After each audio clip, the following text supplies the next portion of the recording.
to today's episode of the Charter School Connection. Today I'm here with Dee Lanier from Lanier Learning. How are you today? I'm fantastic, Jenna. How are you? I am doing great. It's so lovely to talk to you and can't wait to hear more about you and your story. So to start with, how did you get involved in the education field? Wow. So my undergraduate was in education, and then I started to major in it when I transferred schools. But I recognized I didn't know exactly where I wanted to go and what I wanted to do in education. I just knew that I wanted to be a part of systems change. That was my number one dedication. So I ended up changing my major to sociology with a special emphasis on education, and got my master's degree in education. And then I went into ministry. But I used to work remotely from this one Dunkin' Donuts. It was right across the street from a school, and every day at around 3 o'clock, I'd see the students come out and I see them start untucking their uniforms. And I remember thinking, I'm gonna go over there and I'm just gonna ask some questions and see if I can do some volunteer work. And me asking that question then got me involved in a character program during this school day. Ironically enough, they thought I was looking for a job. I wasn't. I was just looking for an outlet. I got called into the principal's office. I thought I was in trouble, and I was offered a part-time role, Awesome. and I accepted. And I thought that was going to be very temporary. And then 7 years later, I'd been a classroom teacher, vocational studies instructor. I ended up heading the character program, as well as becoming testing coordinator, and then being their lead designer for professional development, because of my work in technology. So all of those sort of things felt like a mistake, if you will, but I also look at it as providence. Yeah, it's like you wore a lot of hats at one time. Oh yeah. Y'all know charter school life. Yeah, so many different hats. What was your favorite part of being in the school? And out of all the different hats you wore, was there one that like really stuck out to you? Well, I definitely started to grow in my passions for doing adult training, primarily because what I saw around me were colleagues that, first of all, were professionally trained, right? So there was that sense. But seeing educators who were excellent at what they did. I mean, absolutely excellent at what they did. But what I had the opportunity to push in on and help them with was technology integration use, as well as later in my career and going to another school and doing other things, really seeing also the added benefit of helping with the teachers being more culturally responsive and adjusting and adapting their curriculum in order to meet the needs of the students. And so, though I absolutely loved being in the classroom and loved my students, I got a special kind of joy out of seeing teachers elevated in what they were already doing.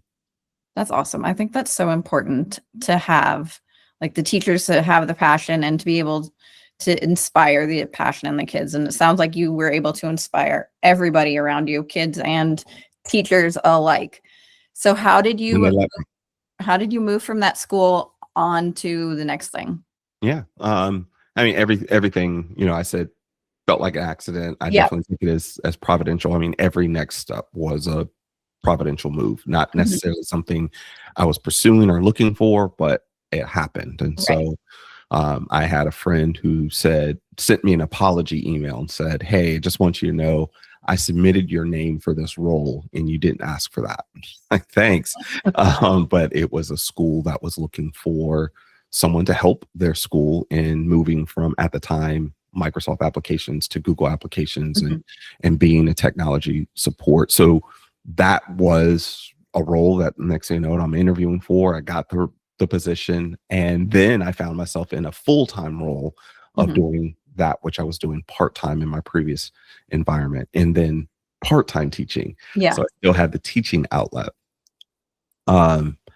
A couple years into that venture, I had someone approach me and ask about a nonprofit, and asked about me helping and supporting that nonprofit. And so next thing you know, I was a executive director of a nonprofit.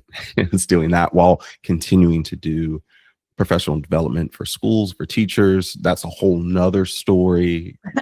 The short end of it is I was attending conferences and I had the opportunity to double dip, to both receive hours for professional development, to get twice as much if I also, was accepted for giving a presentation. And next thing you know, the head of the organization was like, "Hey, you've been to a couple of these and your feedback is super strong. We'd like to work with you more." I'm like, "Okay."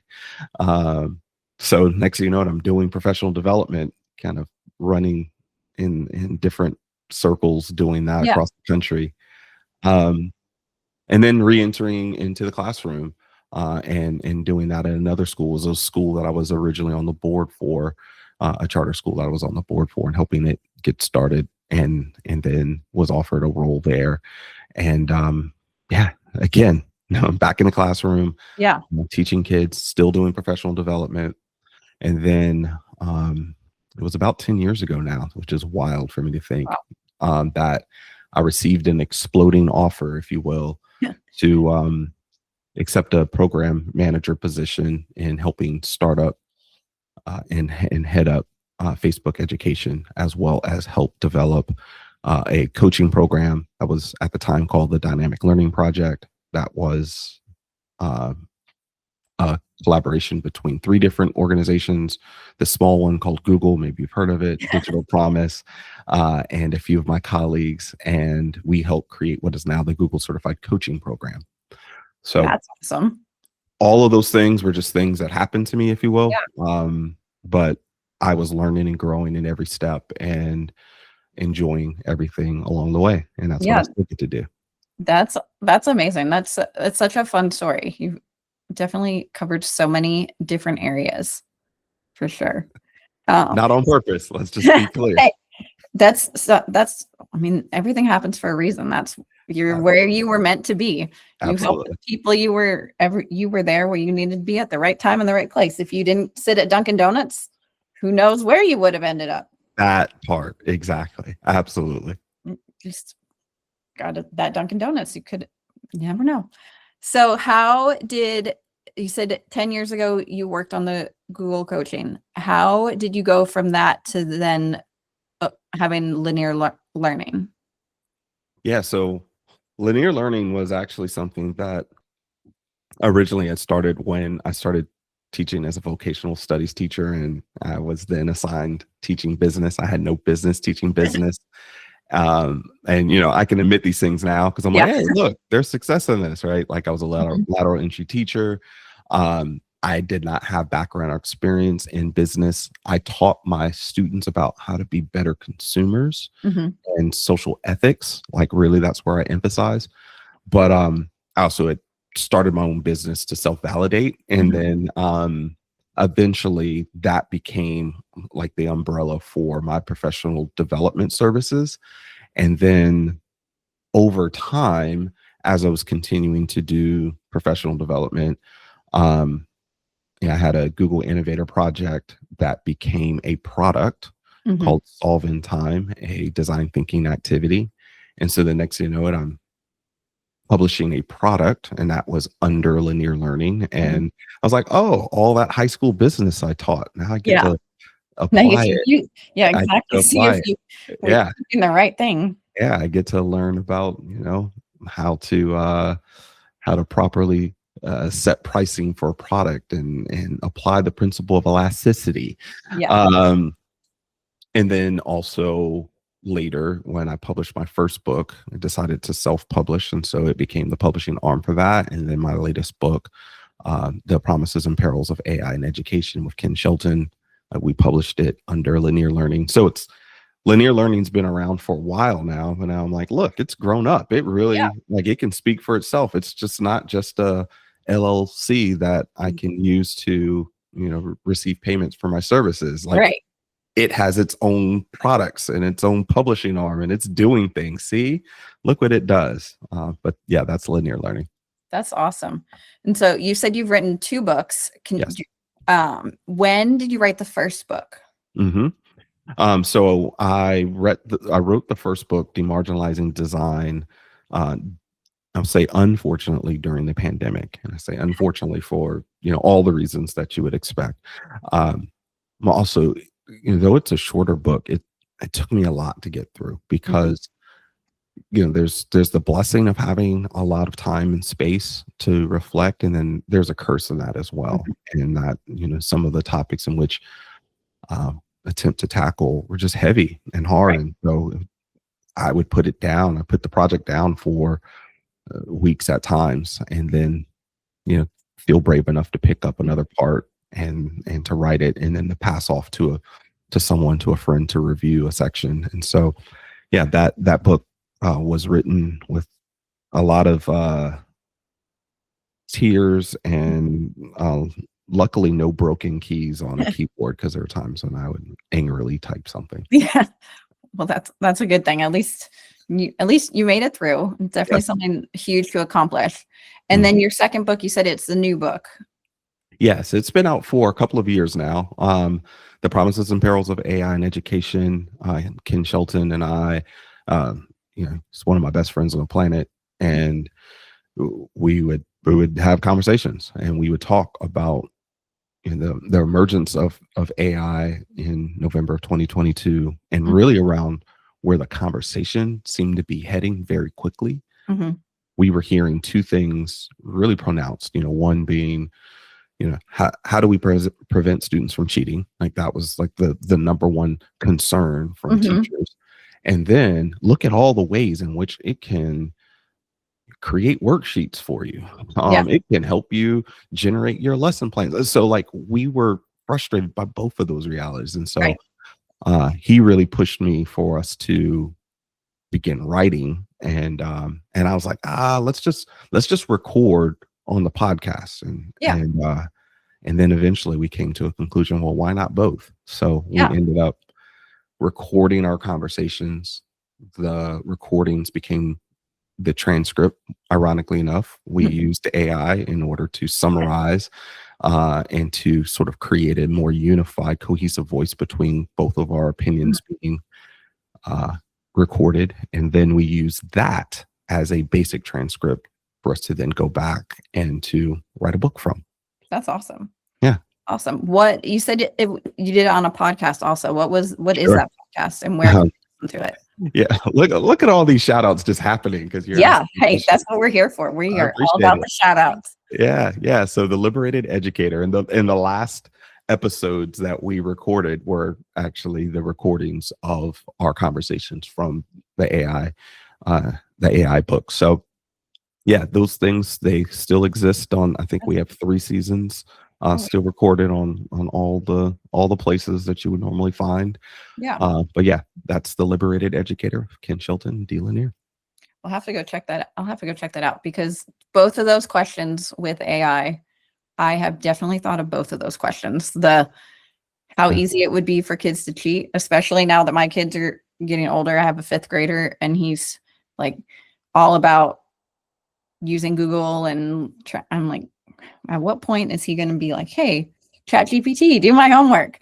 And then, but Right. at the same Right. time, I'm not going to lie, I use chat GPT a lot to help me with questions and Right. proofreading emails and things. So I'm going to check that book out for sure. That So sounds so so it's the so spoiler, to give you a heads up, is that we immediately saw, and we still do see, that the problems are much bigger and much mhm, different than just cheating. I mean, right. that's sort of like a low level reaction to this powerful Mhm, technology. And when you consider some of the most harmful things that could, how this technology could yeah. be misused, that's on the lowest of levels, right? Yeah. So Yeah, for there's sure. that side. And then similarly, of like, what are all the possibilities and ways in which teachers could utilize AI, Mhm, just using it to expedite the things that unfortunately have been a part of our educational systems for years now, is also not the answer, right? right, Those things have proven multiple times over to not be effective. So why right. would we just press fast forward on those. Yeah, exactly. Yeah, it's so hard to find that happy medium between both sides of it, like where it's not harmful, but how it can be helpful and not going too far one way or another. Because I know personally, for me, there are a lot of things that I have now asked ChatGPT to do that I would have done before, like to check my grammar and things like that, where I just don't do that. So I definitely can see how it can lead into bigger issues than just cheating or something like that. So Yep. definitely have No to more check. spoilers. Yeah. Well, I'll have to go read it but thanks for the spoilers. That's super helpful. So then going back, you said Solve in Time, you started that. So can you tell Yeah. us a little bit more about that and what people can benefit from? Yes. That's my baby. So I just, so Solve in Time, I'll say, so I was just really hung up on the idea of doing things different Mhm. in the classroom, and not different for different sake, but really like realizing that the standard way in which we do education, for lack of better words, is just not fun. Like, Mhm. it's just not fun. It's Right. not fun for students and not fun for me, right? Yeah. And so as an educator, I'm like, this is, when you're giving students an assignment and you're like, I would hate this, and why are Yeah. you doing it, Right. right? Um, and some of the lessons that I learned early in my teaching career were a combination of things. One being, when you give students, multimodal response opportunities, they Mhm. really take advantage of them, Mhm. right? Of course, there's a challenge in how do you grade this, Right. but okay, like Yeah. take on that challenge. Yeah, for Um, sure. but seeing their eyes light up at the opportunity to share their learning in the form of a skit or a play is one Mhm. of the funnest things in the world, Yeah. right? Or if you've ever had the experience like I did of having my students look at the word wall and break into a battle rap using nothing but the word wall terms, That's awesome. that's a mic drop opportunity. I felt Yeah, like for sure. I arrived and all I Yeah. did was just witness it, right? Right. But That would be so cool. yeah, so sort of seeing that as creative output, that was one thing I held on to. And then um later in being introduced, well, let me say secondly, just gamification in learning and period, like it was a Mhm. concept. And then I had I had tests that I had to give and had to do these Right. things in a standardized way. It's like, well, there are the things I have to do, but what if I were to make the process in which they got Mhm. to the same ends different? And Right. so bringing in game like elements, those are things I started experimenting with fairly early in my teaching career. Mhm. And then I was introduced to design thinking. And when I was introduced to human centered design and I was introduced to a particular model, I just became enthralled and Mhm. then started trying to bring in some of these other elements that I was already attached to, right? So Yeah. in the multimodal creativity, in the gamification, in the creation. Oh, and I probably should definitely mention, and the tying into social justice and community issues Mhm. to my curriculum. So it's Right. like, how do I take something, we're always trying to fight Yeah. for real world application when Mhm. there's a real world right around us, Yeah. and we don't have to search very far if we look Right. at the problems that affect our students, Mhm. that affect our immediate community, and Right. then have sort of broader ramifications. And so all those things, and then with design thinking, then became one big amalgam of an experiment Mhm. that started with my students. I was also had the privilege of taking it on the road, so to speak, with doing professional development Mhm. and tweaking this process that now has become what it is. And Solve in Time is a design thinking activity. It's a card. I always have cards on my desk. And so um, it allows for the facilitator to distribute cards at each table. And those cards have prompts on the back of them that kind of goes in a systematic way. Mhm. But the gamification is beyond it just being cards, but it's all of the prompts are randomized. Okay. So even if all groups are tackling the same issue, Mhm. the diversity of the personalities, perspectives, and understanding and research that goes into whatever group, right? Those things are unique in of Yeah. themselves, but then the prompts are different. So there's nothing predictable, nothing predictable of, oh, I know exactly how this is going to show up. Right. You shouldn't, Yeah. right? Yeah, for sure. And then when they present at the end, the opportunities there are hyper creative. So they might Yeah. get a story or a poem for one group. They may get a skit or play, like I mentioned earlier. Another one may get a song or a speech, right? So there's different ways in which they Yeah. can explain their solution to a problem that they really care about. Okay. Are you willing to give us an example of one of the prompts? So the prompts can be any problem that exists. Okay. Um, but that being said, on my website at solveintime.com, I also created this little AI bot so that a teacher of any um, any discipline, as Mhm. well as any staff person for that matter, it could be an administrator. Administrator can put in the specifics of their context and then say, how could I use this? And it will spit out some Oh, that's awesome. it'll spit out some responses that are unique to what they said. Hey, these are my parameters. Yeah, Um, that's so cool. yeah, but so you can make it hyper focused on content area. You can make it hyper focused on your particular school community, but you can also branch it out into other directions. I use it as a coaching tool. So in my instructional coaching, and looking at what are some consistent themes within Mhm. classrooms that tend to be problematic, and that could be like lecture-based learning, or it Right. could be classroom disruptions, or it could be just more focused on the student. It could be boredom, Mhm. it could be interruptions, right? Like it could be those things that Right. happen, and then say we're going to utilize this process to, at the end, the groups then call out, hey, this is what we think a solution could look like, Mhm. and we are all committed to actually seeing it through, experimenting, and then making adjustments as necessary. So That's awesome. Make that's it like real world. absolutely, That's so cool. absolutely. Is it more for schools, or is it things like any company, any organization could use? Any company, any organization. So some of the coolest things that I've witnessed has been when there's been a little bit of crossover in that Mhm. regard, right? So something that may have started in a school context and goes into an enterprise environment, and vice versa. I've personally used it in coaching for-profit organizations, nonprofit organizations, ministry organizations. I've kind of used it in almost any context.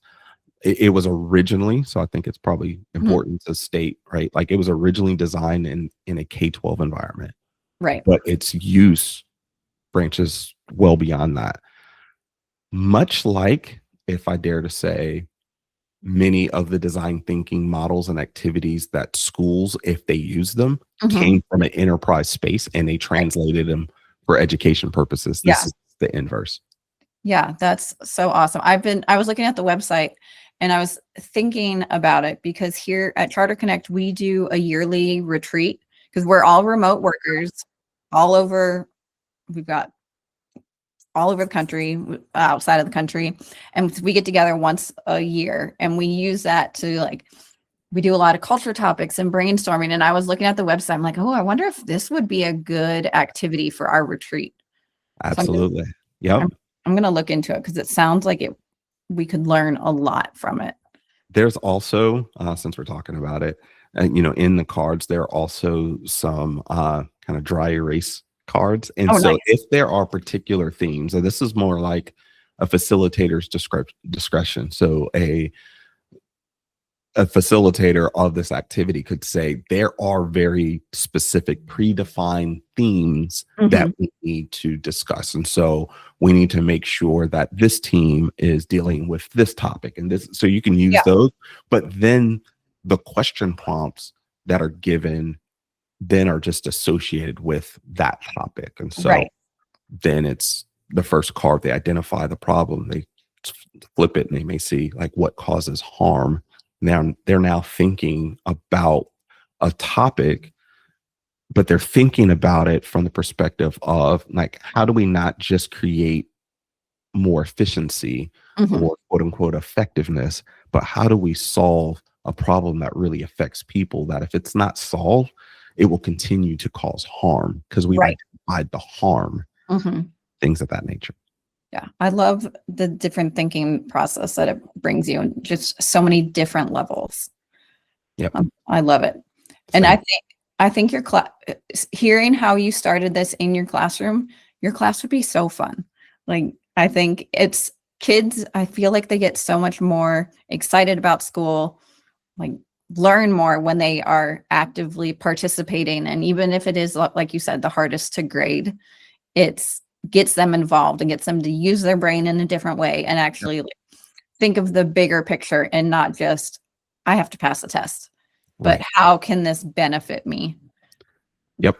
moving forward? And so it sounds like you've done a great job at encouraging kids to do that. Have you kept in touch with any of the kids that you've taught to like see if they've continued to apply these things? Yeah. Well, so I've kept in touch with a few, but also I run into former students on a regular basis. So that's wild. I'm no longer on Facebook, so that's not where I run into them. Occasionally I'll get a reach out on LinkedIn, and that drives me a little crazy when there are students that in one of at the second school that I worked at, students that were fourth graders are now, hey, Miss Lanier. Yeah. And they're, looking for job recommendations. Like, it's crazy. But I run into former high school students all the time. It was Dr. Maya Angelou who said, the students may not remember what you taught them, but they'll remember how you made them feel, right? And only on occasion do I have a student or former student who will bring up specifics about something from our classroom of content area that they learned. On occasion, I will have ran into one fairly recently who was sharing about, you remember when you, Miss Lanier, you used to show us like open source software and, you had us using GIMP and all that. And like, now I do graphic design. And that's because of what you introduced me to. I have another student whose parents go to my church who said, he's a computer engineer, and it's all because of some of the stuff I had them experimenting with and playing with Raspberry Pis and that's so cool. And learning Linux and things of that nature. But mostly it's about just connecting. It's I love it when the first question that a former student asks me, how are you? How is life? Hey, how are your kids? Because we talk about my kids when they were babies, now they're high schoolers and college. And so that emotional human connection, that is what I love the most about recognizing that that's what I hope I imparted on them, and what I sense. That's the first thing they want to talk about when they see me.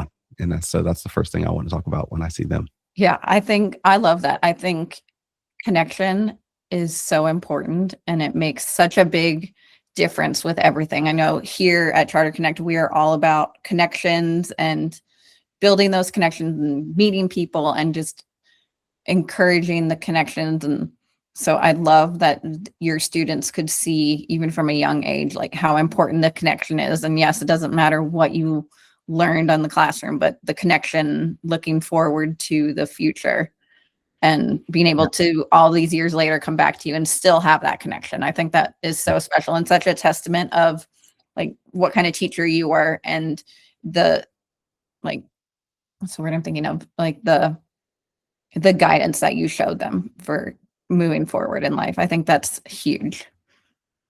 I appreciate that. And in any way in which I've helped, other teachers, not just teach their content better, but to treat their students with dignity, with respect, and to, look for the relationship to be first and foremost. then Yeah. I've done my job, because unfortunately there's a lot of harm that happens in school, and Mhm. that happens from, unfortunately, people in positions of power Right. abusing the authority that they have. Mhm. And if I can help a teacher reverse those trends, Yeah. and if we can all be a part of making that happen more, then we get to multiply that impact Yeah. of what does it look like for one teacher to have a positive impact on a student, and what does it look like for multiple teachers to have a Yeah. positive impact on a student, on Yeah. multiple students. I think that's so important. If any of our listeners want to reach out to you for professional development or coaching or anything in any of that, like wanting to teach their kids with dignity and work on connections, are you willing for people to reach out to you? How's the best way Absolutely. for people to reach out for you? What do you recommend them to do? Sure. Well, it feels like the safe social media recommendations continue to dwindle. Mm. So who knows what exists down the line? But Right. as for now, LinkedIn still continues to be very easy way to connect with me, and to message me and say that heard our conversation Yeah. on Charter School Connections. Also, my website, Lanier Learning, Lanier is my last name, lanierlearning.com. And I have resources that are there for teachers to use. Solve in Time, you can print and download your own free print to play cards. If you like, of course, if you Mhm. make an investment and purchase cards, that does go also towards some of the workshops and presentations that I give for teachers in schools that are under resourced. Mhm. So just to plug there, let you Yeah. know. We'll put all that in our show notes for sure. How often do you um, meet with different schools and do actually do development workshops? Oh goodness, multiple times a week. So that's Awesome. always happening. It's happening on a regular with Linear Learning. It's also happening on a regular. Actually, my role as a coach, education coach with Samsung, and so I live on the road a lot. So that's a thing. And conferences, and then coming into specific communities, and doing specialized training. It's what I enjoy doing. So yeah, a lot, probably more than my family loves, but Yeah, a lot. I'm sure it's probably hard for you to be gone. Do you pretty much only do the coaching in North Carolina, or Oh do no. you everywhere? Right, yeah, I'll be on a plane 2 different states this week, Oh, wow. You're all over. all the time. That's awesome. That's so good. We'll have people reach out in case you ever happen to be in their area. Please do. Because I'm sure, I mean, I would love to take one of your classes. I would feel like I could learn so much, even though I'm not an educator. I feel like there's I so appreciate much that. everybody could learn. Before we wrap it up, do you have any, well, I guess, first of all, are there any questions I didn't ask you or things that you want to share? No, Jenna, you're an incredible host. Well, Like, thank you. I appreciate it. seriously, I'm still seriously. new to this, so I appreciate that. And I don't love the like self-promoting stuff. So you made me feel very welcome to just share about the things that I've put out there, because they really are my passions. Well, Coffee. We didn't talk about coffee. That would be a miss. So yeah. if you want to know, just on a personal note, there's a very strong personal passion of mine. It is coffee. And if you think that has little to do with education, then please go to that link on my page. See that I'm also writing a poetry book that I'll hopefully finish out this week. This week, this year. That's Um, awesome. that sort of the tentative title is something along the lines of pour over and pedagogy. That's so awesome. So what is your favorite type then? Ooh. Uh, I I love the fact that I don't have a favorite yet, but if I have a go-to, then I'm going to go to Ethiopian coffees. But Nice. Ethiopian coffees, and then many South American coffees, normally a Colombian geisha, Mhm. I love as well. So when you travel for work, then do you try to find like the best mom and pop coffee shop? I don't know if I would call them mom and pop Or, because that may or give a different kind. that's I always that's look true. for. Not Always a look chain, for. a Yeah. Oh, non-chain. yeah, yeah, yeah. I look I know you for started at Dunkin' Donuts, but right, which was funny because I don't really. Yeah. Sorry, Duncan. If you I'm with thought you this was a there. promo, just know I'm not a big fan of the coffee or the donuts. But nonetheless, yeah, no, I look for good specialty third wave coffee spots pretty much wherever I go. And then it becomes a great thing to know that if when I return, I Yeah, found it. So I know where right. the spot is. I'm all for that. I love finding like the local coffee spot when I go Yep. somewhere. Not the one the tourists go to, but the ones the locals go to. They always have the best atmosphere and the best coffee. Yep. So I love that. So to finish up, Yep. do you have any book recommendations or anything that you think our listeners could benefit from? Goodness. Well, of course, my books. You should Of read course, my well, of book. course those. Oh goodness. Man, you asked that question and I just like look over to my bookshelf and say, Yeah. man, if I were to just pull a book off of here and give it to someone, I would probably recommend Water Dancer by Ta-Nehisi Coates.